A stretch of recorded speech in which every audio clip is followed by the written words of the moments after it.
Hello, my name is Sydney Silky. I lost my voice, which is why I sound like this, but this is for the week 6 lesson or assignment 1 for financial decision making class.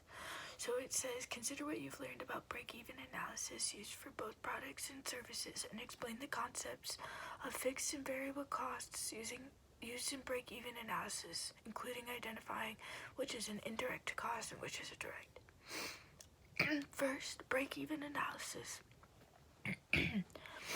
is used to determine the minimum level of output or sales that a firm must achieve in order to break even or in order to not earn a loss or achieve a loss, which basically means it's the amount of sales necessary in order to assure that the company will not lose money. So how this is done is it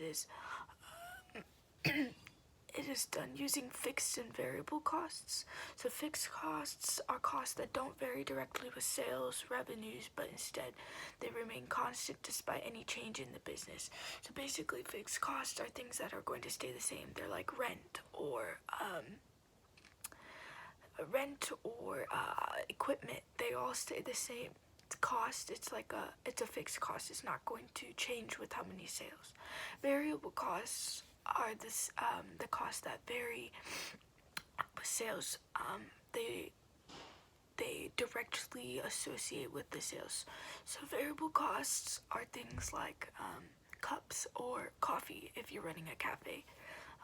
Those are going to vary with how much sales that the company has in that term.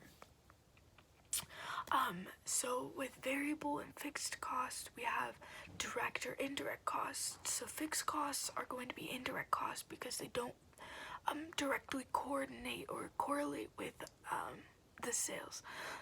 They're called indirect because they don't directly associate with sales.